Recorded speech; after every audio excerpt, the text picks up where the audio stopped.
So I was randomly scrolling to YouTube shows like any random person until I saw this video. 3 modifier combinations in Roblox doors that are impossible to beat.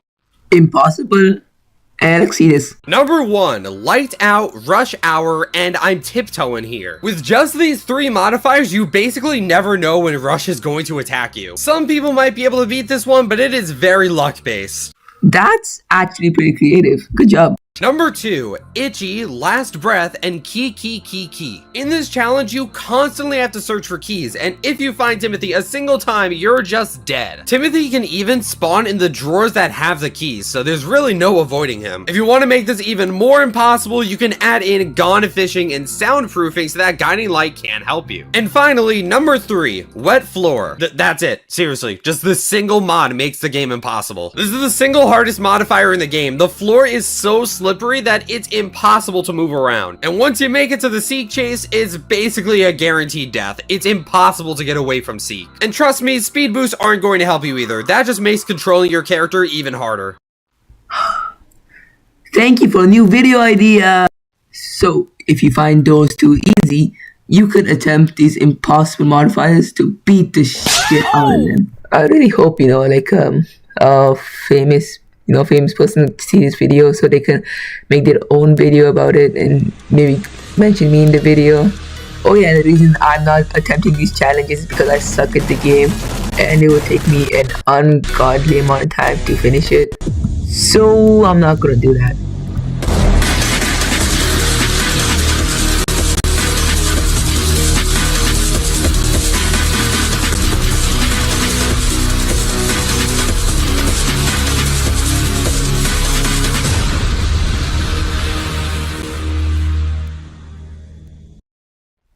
Okay, so if you have the attention span of a fucking goldfish, you probably didn't hear a single thing No Data said. So let me sum up everything he said for you. Okay, the lights will not flicker at all. Rush will spawn way more often. Every room will be dark. Oh, and you will not hear Rush coming. He makes absolutely zip sound. So how is this modifier even possible? Before we get into the strategy, let's talk statistics of how often Rush will spawn. According to ChatGPT, Rush will spawn every 90 seconds and this will get lower to about 65 seconds after the library, and this will also get more lowered to 25 seconds in the greenhouse. Oh yeah, I also forgot to mention that every time you open a door, it takes away 5 to 15 seconds off the timer. So fun. So after doing all the math, Rush will spawn about 9 to 12 times every single run with rush hour on. With that information, I have a plan. You will rush through the first 5 doors of the hotel without worrying about Rush. After that, you will get to a safe spot and just hide there. And Rush will most definitely spawn because Rush is on a timer. And after that, get back from your hiding spot, keep on going through the hotel, go to about maybe 4 to 5 rooms and just do the same thing again. So after you finish the first 90 doors, you're gonna get to the greenhouse. Now the greenhouse is gonna be a bit more trickier since there's not gonna be any safe spots to hide in. And you're not going to want to rely on closets since hide attacks extremely early. However, there is a solution to this. In another No Data video, he shows some hiding spots in the greenhouse that Rush can't get to. So just go to these hiding spots and you can survive these modifiers. Now, before we continue, I am a really small content creator, and I would love if you guys would just drop a subscription. It really helps out.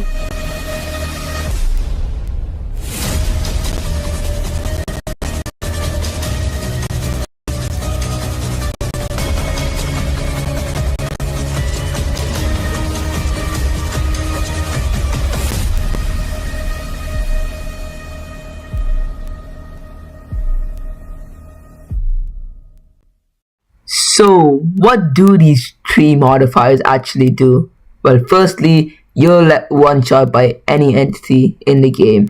Secondly, every single door is locked, which means you're gonna have to look for keys. Thirdly, Timothy's gonna spawn way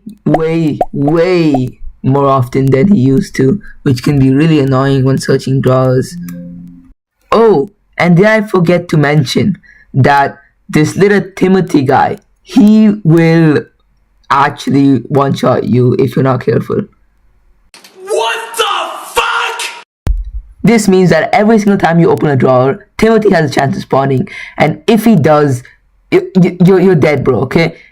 This might be harder than the last modifier, because the last modifier involved a lot of patience. But this modifier is just all gambling, bro. So how are you gonna survive this? There's like no way you can not open drawers, especially since like every single door's locked. Well, I decided to try and look for an answer. So I did some research and realized I was stupid. The game gave us an item to solve this very problem, the crucifix. Now, up until very recently, you were not able to crucify Timothy, but now you can just swat that guy if you want to. I mean, look at that. You beat the absolute shit out of that guy. So, to beat this modifier, put your crucifix inside the rift, start a new run of doors, and then after that, get the crucifix out of the rift and hold it out for any drawer and crucify Timothy. Now, the crucifix does not get used, so this becomes a really easy modifier with a crucifix. And that's pretty much all to this modifier. All you gotta have is a crucifix, and it's possible. So let's head on to the next modifier.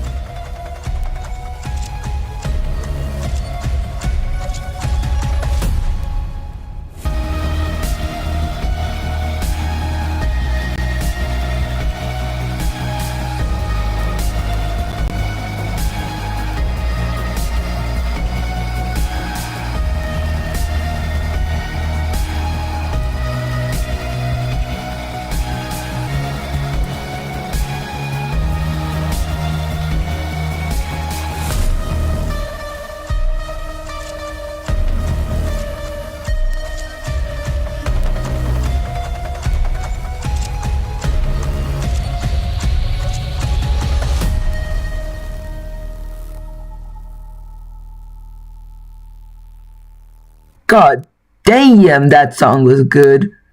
Get it? Get it? Because the song is called Oh Damn. That was dumb. You see, the wet flow modifier was changed many times after No Data made that video. So now it's not really that hard to beat the seek chase with this modifier on, as they nerfed it a lot. If you want proof, I'll show it to you right now. Just gotta open my inventory up just a sec. Yeah, over there, see? Web floor. So yeah, this modifier becomes really easy to beat. But let's say I was playing the version of those No Data was playing when he made the video. I would need a crucifix and a revive to beat that version of wet floor.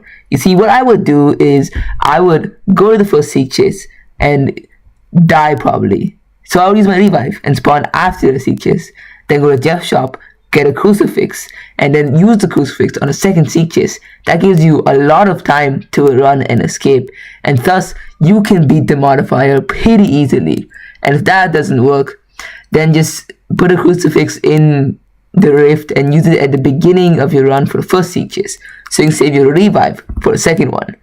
But that's all I have for this video. Thank you all for watching. Don't forget to subscribe. Until next time, peace.